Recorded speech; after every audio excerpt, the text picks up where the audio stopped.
Welcome to Worldview Matters, discussing controversial issues, discerning current events, defending biblical Christianity. No topic off limits. And now, here's your host, David Fiorazzo.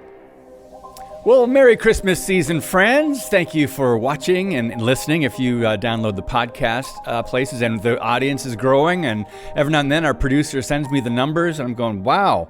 When you're a new show, you can see the growth. And that's, praise God for that. And it's because of you sharing. And before we get to Julaine Appling and do an end of the year update, you can sign up for our weekly email at worldviewmatters.tv. You can also download the Freedom Project app in your app store and take us with you wherever you go.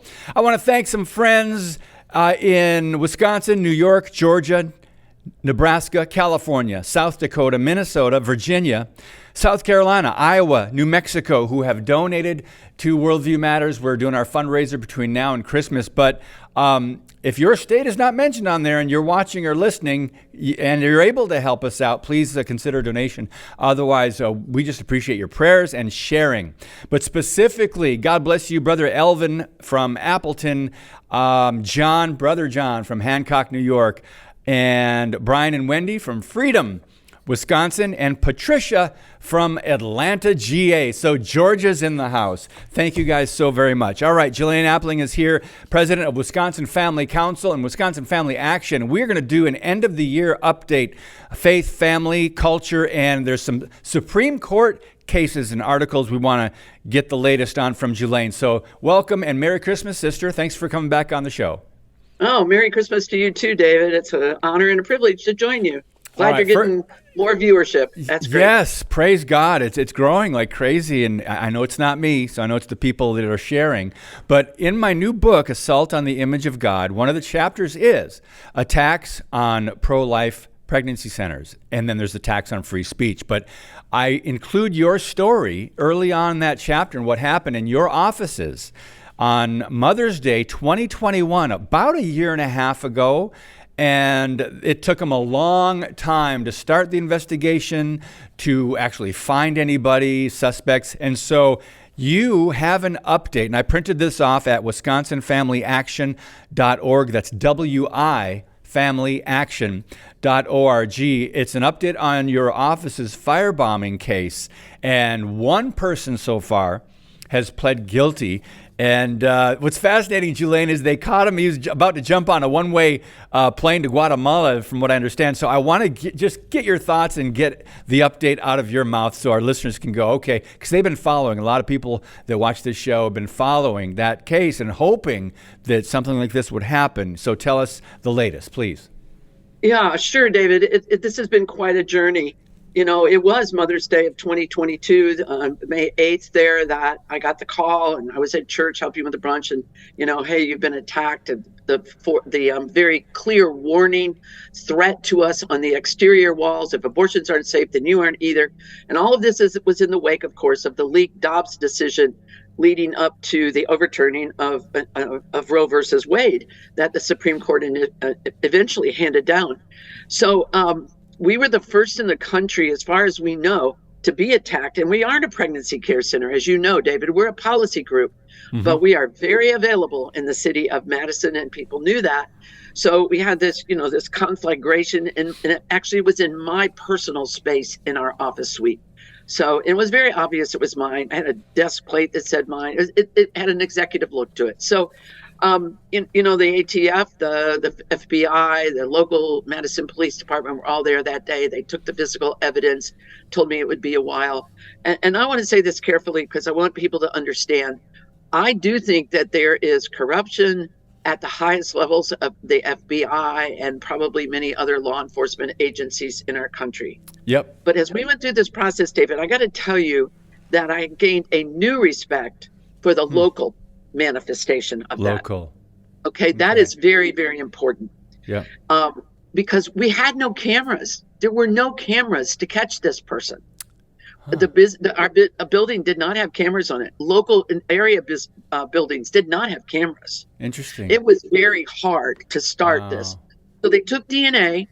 And as you mentioned, in March of this year, and I'll quickly tell this story because I think it's important. In January of this year, there was an anti-police demonstration at the state capitol, and they were doing graffiti on the sidewalk. And an astute Capitol Police policeman said, "Wow, that graffiti looks really similar to the writing that was on that pro-life group's wall last year." And so they contacted the Madison Police Department, and eventually they were able to figure out who was in the car and who owned the car that they saw drive away. It was quite a process to do that. Wow. So they began following this individual. And then in March of this year, this individual was at a park and ride, apparently eating a Mexican meal, threw the refuse away, and the half-eaten burrito was extracted from the trash can. They took the DNA. I mean, this is NCIS, right? Exactly. So they took the DNA off that, and then that was in March. So later in March, that they did trace him and trail him and to the Boston Logan International Airport, where he was getting on the plane with a one-way ticket to Guatemala. Wow. So he's of Indian descent. They brought him back. They extradited him from Massachusetts, brought him back here to Wisconsin, and that started the judicial part of this. So, and where we ended up was that, number one, I didn't want him released. I was asked repeatedly, did I want him released? And I kept saying my recommendation is no. Fortunately, they didn't do that. They held him in Madison, and then they held him at a federal pen. But the upshot is of the 1st of December, there was a plea hearing in federal court in Madison, which is the Western District Federal Court for our state, with Judge William Conley. I was present at that hearing. The week before, it was about a week, maybe 2 weeks before, and a written plea agreement had been entered, but nothing settled for sure until that individual actually pleads guilty before the court. So I just to give you kind of a you were there type thing. I walk in and the room is pretty empty. And there's a 2 desks, where the attorneys are going to sit and where any interested party, as far as the accused, is going to sit. I see the attorneys representing the United States and representing our interests as a victim over on the right. And the room was empty. I sat over in the middle section on the left. And eventually a sergeant at arms guy came up to me and he said, you might be more comfortable on the other side. And I said, okay, you mean not behind this desk? And he said, yeah, there's going to be a lot of people coming in. So Mr. Raucher, his name is virtually unpronounceable, way too many consonants, David. But his family and friends came in and they filled that place. Interestingly, they all had masks on.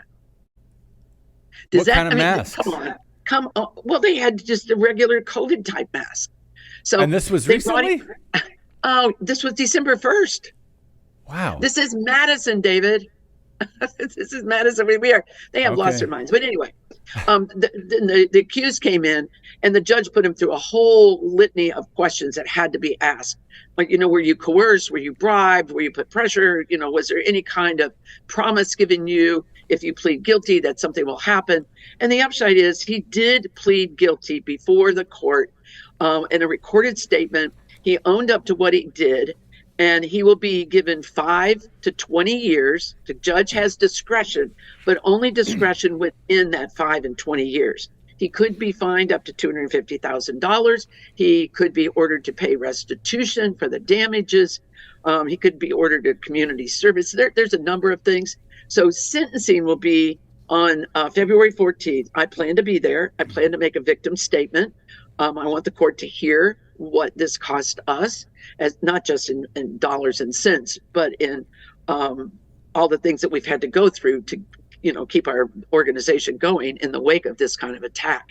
But we believe that this is the first in the nation of these kinds of attacks on pro-life groups where we've actually gotten a guilty, either a conviction or a plea of guilty. So, David, I'm pleased. Let me finish it up with this. Sure. There were 2 other sets of DNA extracted at our site. One is, and so you can tell that this is still an open case. And apparently this gentleman did not give any information about the other 2 people. So I'm guessing his lips are sealed. and he's not going to implicate anybody else, and he's going to be the fall guy for this. Yeah. The only other thing that we can think of is he wants to be a martyr, because otherwise, why plead guilty? Exactly. Other than the evidence was really stacked against him. In his home, they found all the makings for the Molotov cocktail. So that was pretty incredible. Yeah.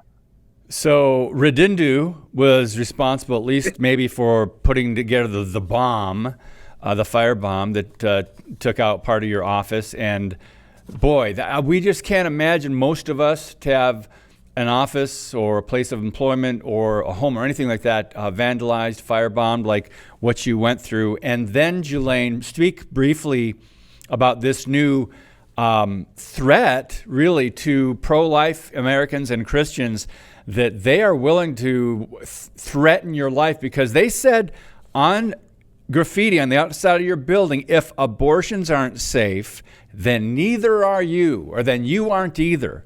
So you're not safe if you're a pro-life, if you want to protect life, human life in mother's wombs, and you're doing any work against the murder agenda, the abortion agenda, you are on their enemy list, and they're being very open with their threats. We've seen this across the country. And one more thing I'd like you to respond to.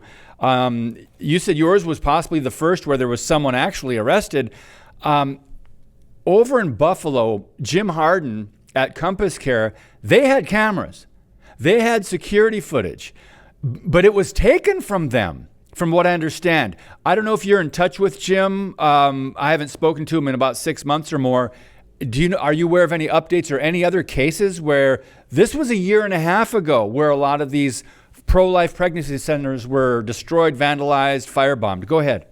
Yeah, David, that's a good point. And I was in touch with Jim early on. We haven't communicated in recent months. Okay. And I can't speak to what's going on there. And I'm not saying in a blanket way that the FBI, the ATF, and local law enforcement all across the country have handled these things well. Yeah. I just think in our instance, I do believe locally. I'm not talking about at the high levels where they've done some really ridiculous anti-American things. But I think sometimes downstream from the highest levels of these organizations, the individuals at the local level are just trying to do their job. But it's unfortunate, anything that the FBI is doing at any level to thwart justice. So David, in the midst of all of this, I've said repeatedly, as an organization, we are not about vengeance and we're not about retribution. Mm-hmm. We're about justice under the law. Yes. And so 5 to 20 years and whatever we get in there, that's justice under the law. Ignoring these attacks, delaying them, purposefully, as you mentioned, removing cameras or stuff like that, or evidence, if you will, from the place of the crime, as they apparently have done in Buffalo. What's going on? Yeah. This is America. Well, the perpetrators need to be brought to justice. we know what's going on. The Biden administration has weaponized the justice system. They have vowed to come after pro-life groups and people that are out there praying on sidewalks in front of an abortion mill, an abortion business. So, we've seen that even recently, within the last month or two, the headlines, they're going to go after their political enemies or those who want to protect life in the womb. We've got to move on, though. We've got Julaine Appling, Wisconsin Family Action and Wisconsin Family Council. When we come back, we're going to talk about the Supreme Court now that have agreed to consider a case on abortion pill, quote, access. Also, the Supreme Court rejected an appeal over bans on, quote, air quotes, conversion therapy for LGBTQ children. More coming up on Worldview Matters. Today's show is brought to you by Harbinger's Daily, world news biblically understood. Stay informed at harbingersdaily.com.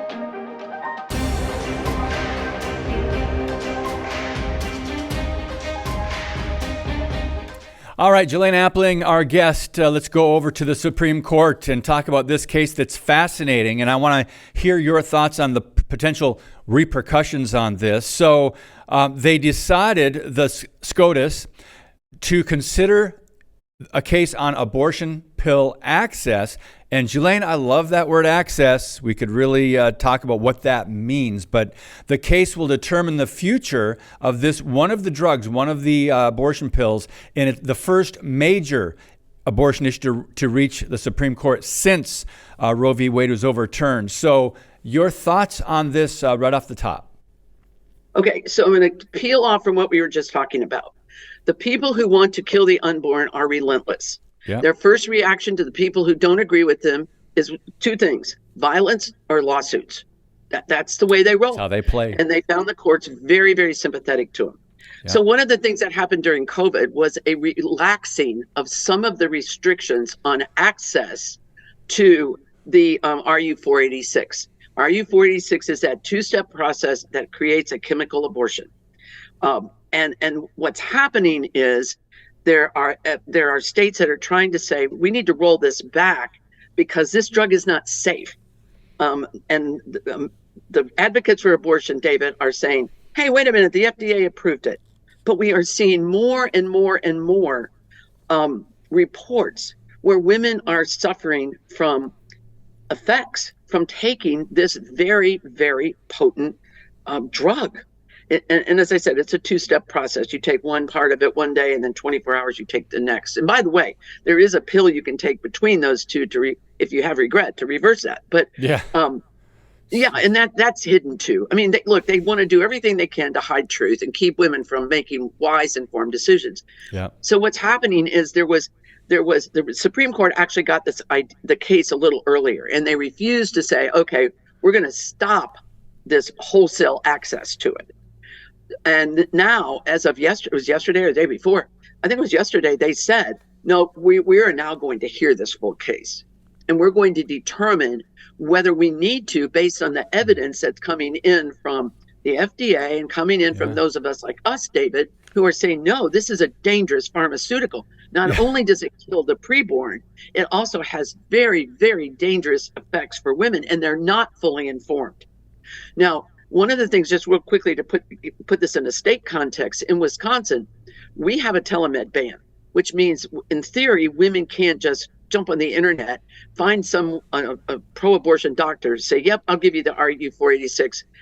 No problem. I won't have to see you. I don't have to examine you. I'll just send it to you. We technically have that in place. But what we know about this drug, by the way, is women are now getting it from places like India. What do you think the quality control is coming out of India? Oh, my goodness. What could go wrong? So this is good. This is good, right? The Supreme Court is going to do it. Now, I want to make sure everybody understands we have no guarantee on this Supreme Court because they have shown themselves to be willing to take votes that we didn't necessarily think some of those conservatives would take. Yep.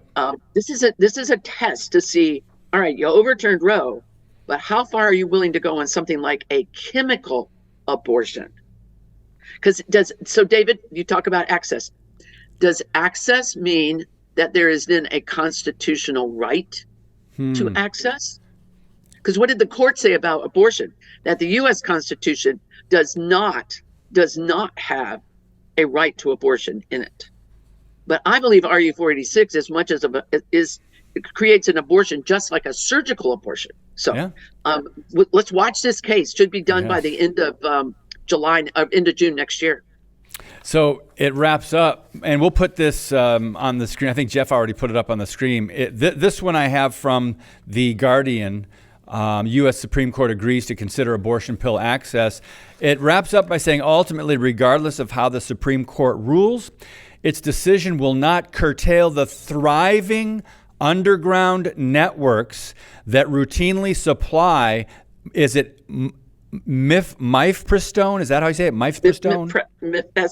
Mifepristone to women looking to end their pregnancies or women looking to eliminate the babies from their wombs. So, and I like the way they put it, it will not affect the thriving underground networks. That's going on. And by the way, I've been reading some numbers. Planned Parenthood has gotten more money since Roe v. Wade was overturned. The Biden administration has seen to that. Abortion funding is I think at record levels, if I'm not mistaken, between federal dollars and their revenue. So let's just understand, we want to raise awareness about this and keep an eye on that case. Julaine, the next case talks about and appeal over bans on conversion therapy. Boy, have they done a good job of really framing that as such an evil thing to do to children, conversion therapy. What does that mean? Tell us about this case and why did the Supreme Court reject this appeal? David, this is interesting to me. And I do think it hinges on, just as you described, how people perceive what conversion therapy means. Yeah. Conversion therapy is not shock therapy. It's not some kind of a physical abuse. It's not browbeating. It's not berating. It's not bullying and intimidating. It essentially is what you and I would call talk counseling. Yeah, it's counseling. It's what biblical counselors do, right? Yeah. It's what our pastors, what our trained Christian counselors do when a young person in particular presents with gender confusion. Our biblical counselors try to say, look, this isn't a physiological or a biological problem. It's an emotional, a psychological, a spiritual problem. And you're not going to fix this by doing surgeries and taking cross-sex hormones and puberty blockers. You're going to make it worse. And so we have these cases that are now starting to percolate from, from communities where they have passed these bans on so-called conversion therapy. We have them all over the state, by the way, right now, these bans at the local level for minors. And so they're beginning to find these federal appellate courts are making decisions on them.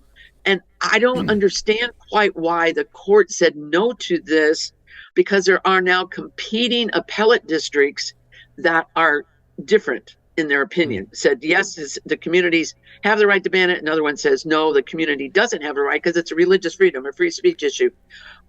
One thing I read was that there is a possibility that there are much better cases coming. Okay. Everybody believes this. It's eventually going to be decided by the U.S. Supreme Court. I hope so. And maybe it will, but I think our plea to people, David, is conversion therapy is not scary, a violation of the well-being of especially the minor. But this is the left doing their dead level best, as they always do, to make it look as if we're draconian, we're so far out of the mainstream, and we just want to hurt people. That's not at all what it is.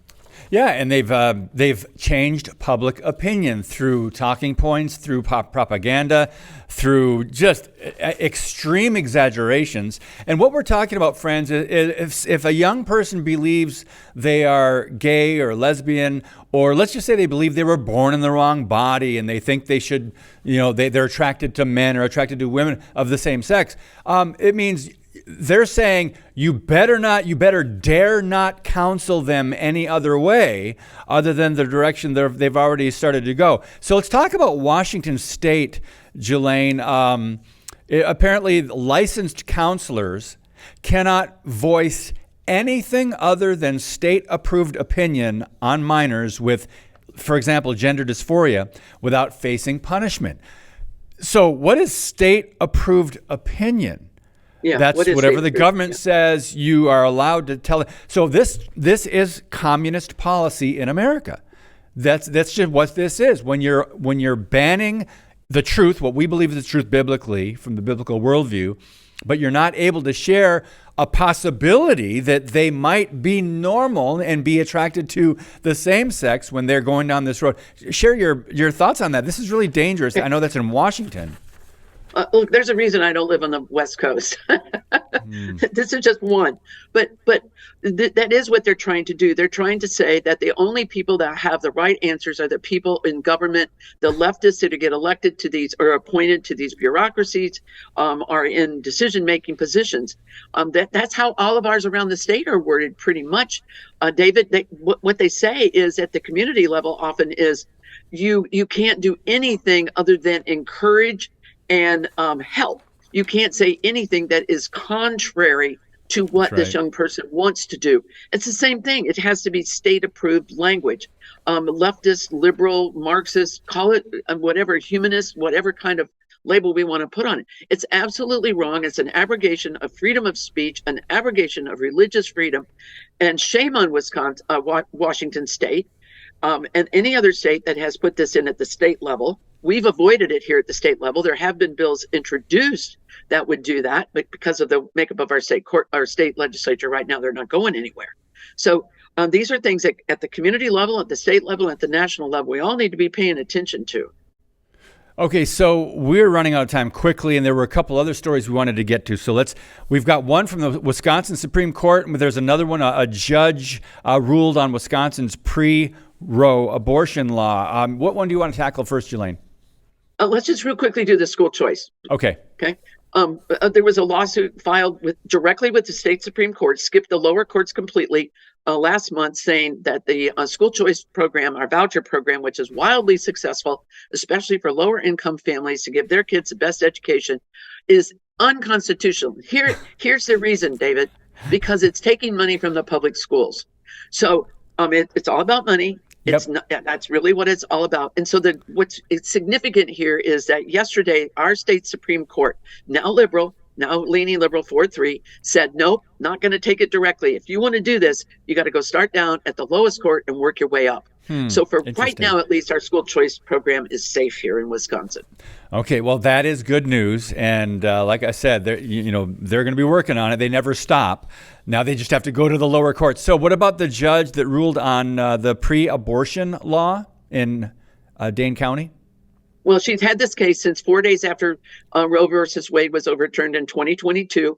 And finally, now that the Supreme Court is liberal, she's begun moving on it. And she says that the entirety of 940.04, which is our pre-Roe abortion ban, is not about abortion. It's about feticide, which would mean the killing of the preborn without the consent of the mother.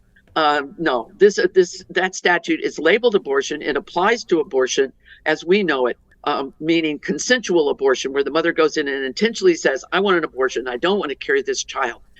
This judge has it completely wrong. We'll see what happens. The plaintiff, there were 3 plaintiffs, a DA from Madison, DA from Milwaukee, and the DA from Sheboygan County, good guy in Sheboygan County.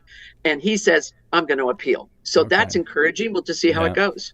Yes. Well, you can get info on that if you want to get the details on the update. Go to wifamilyaction.org. You've got it on their website there, Julaine.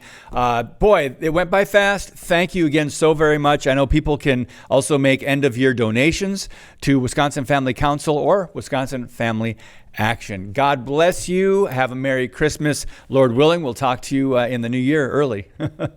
Absolutely, David. God bless you and Merry Christmas too. Thank you so much. Julaine Appling. All right, I don't think I mentioned this mug today. You can get one of these if you'd like to send in a gift before the end of the year. We're raising production costs for Worldview Matters.